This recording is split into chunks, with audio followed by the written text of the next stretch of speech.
Aujourd'hui, nous allons fabriquer un dentifrice naturel et écologique avec seulement 4 ingrédients.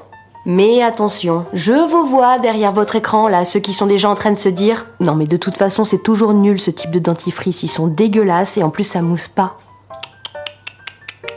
Parce que nous aussi, on a toujours été très déçus de ce type de produit qu'on a acheté dans les magasins bio, les dentifrices secs et ainsi de suite. Mais là, franchement, pour le coup, on est plutôt agréablement surpris. En plus, c'est super simple à faire. Il va donc nous falloir de l'argile blanche. Sa propriété de base est d'être absorbante, mais elle est aussi cicatrisante, et elle sera plus douce que l'argile verte. Du savon de Marseille, pour que ça mousse.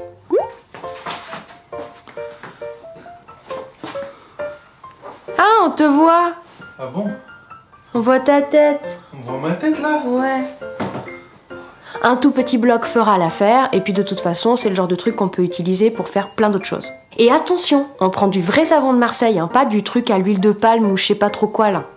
De l'huile essentielle de menthe poivrée. Pour le goût et le côté fraîcheur. Après, c'est un peu chacun qui choisit en fonction de ses goûts quoi. Et pour finir, de l'huile essentielle de titri.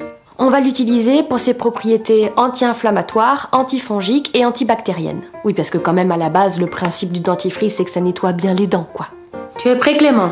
Oui.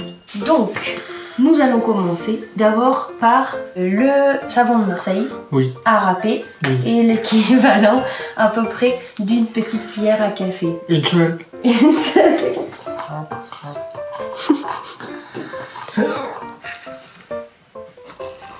Ça te fait quoi à peu près? Non, mais c'est ça, c'est bon. Ouais, c'est ça, c'est bon, c'est ça. Faut pas plus. Faut pas plus.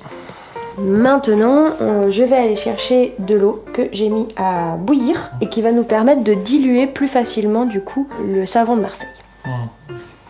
On va pas en mettre beaucoup au début et puis on en mettra au fur et à mesure de la recette pour éviter que ce soit trop dilué. Parce que sinon après il faut une montagne d'argile. Voilà. Maintenant, donc, nous allons directement rajouter l'argile.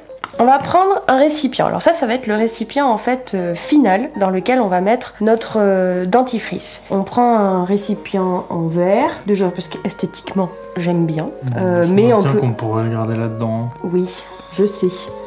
C'est purement une question d'esthétique, je trouve ça mieux. Et en plus c'est grand là, tu vois, du coup je trouve ça moins pratique. Non, mais en plus ça sèche là-dedans, ça c'est complètement. Non mais là au moins tu peux... Non mais tu sais pas comment... 2 hours later. Donc t'as besoin de ça pour doser, donc autant le mettre dedans. Tu veux pour doser si tu veux. Bon, on va partir sur 2,5 de pot comme ça, en dose. Peut-être qu'on ira jusqu'à 3. Est-ce que tu es prêt Clément? Ouais, j'ai toujours.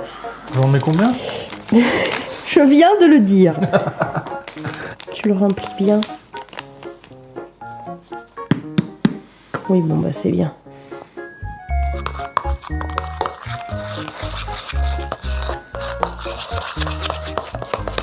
Ok, bah vas-y. Tiens. Vas-y, rajoute de l'eau. Mais vas-y progressivement. Parce que ça va très vite en fait. Et le demi. Wow. Oui, c'est bien. Waouh. Quelle belle texture. N'empêche, c'est satisfaisant comme texture, hein. Ouais. Je trouve ça vraiment beau.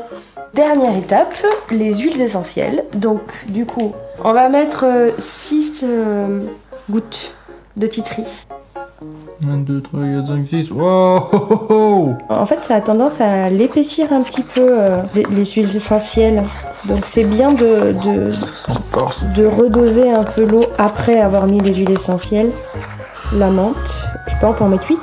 Wow. Ah, c'est meilleur ça.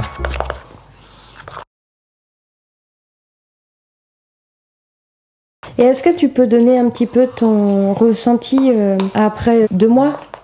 2-3 mois, ouais. Et toi, au début, t'étais quand même un peu réticent. Ouais, mais au final, ça marche bien. Hein. Ça mousse presque comme le dentifrice. C'est pas exactement pareil, mais en vrai, ça fait la même sensation de propre. Mais au niveau du goût, comment t'as trouvé ça, de la sensation? Franchement, c'est bon. Alors oui, c'est sûr, hein, c'est pas aussi bon que le dentifrice, mais ça passe, quoi. Franchement, c'est pas un problème, quoi. Oui. Puis quand tu sais ce qu'il y a dans le dentifrice, du coup, t'acceptes que ce soit un petit peu moins bon, mais... Ouais. Qu'est-ce que t'obtiens comme texture au c'est final? pas mal quand même. Bon, bah on va la mettre dans le pot. Ça, si on le fait tomber, ça casse. Puis c'est tellement plus simple, il est dedans, pourquoi on se fait chier? C'est n'importe quoi. C'est moins beau. Moi, mais on s'en fout du beau, merde. Bon, il a gagné, évidemment. Mais j'ai eu la flemme de faire ça dans le joli pot. Donc on va le laisser dans le truc en plastique, gros et moche. Un petit conseil pour quand vous le faites pour la première fois, c'est que voilà, vous respectez à peu près ces dosages-là et vous faites un test, c'est-à-dire, imaginons vous le faites en début d'après-midi ou le matin, j'en sais rien. Attendez jusqu'au soir, parce que vous allez voir, il va y avoir, en tout cas ça nous a fait ça pour la première fois, je trouve une différence de goût entre dès qu'il vient d'être fait et après en attendant quelques heures. Je pense que les huiles essentielles en fait s'imprègnent vraiment dans tout le dentifrice et elles deviennent plus fortes. Bon, moi quand ça m'était arrivé, j'avais rajouté un peu d'argile et un petit peu d'eau et puis du coup ça avait forcément atténué cette sensation de fort qui je pense est surtout due au titri. Après évidemment plus on met d'argile, moins on sentira par exemple le savon de Marseille, mais moins ça moussera forcément.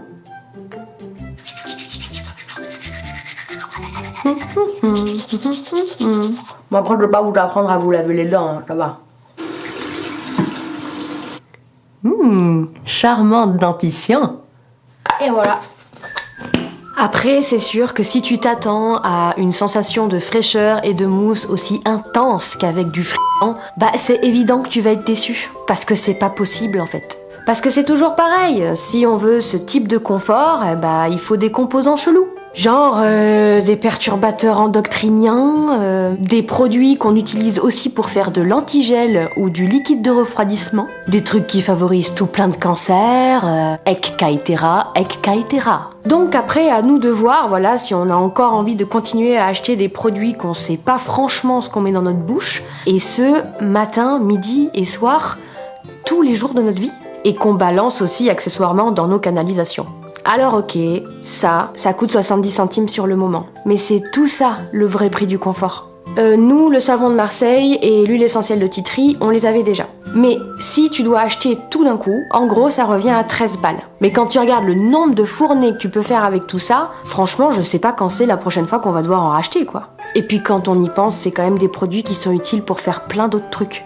Voilà, en tout cas nous on en est très contents, donc n'hésitez pas à nous dire si vous aussi vous avez des recettes qui sont agréables en bouche et moussantes, on sera toujours preneurs de plein de conseils. Et puis nous, d'ici là, on va continuer à apprendre à faire de nouveaux trucs. Au revoir.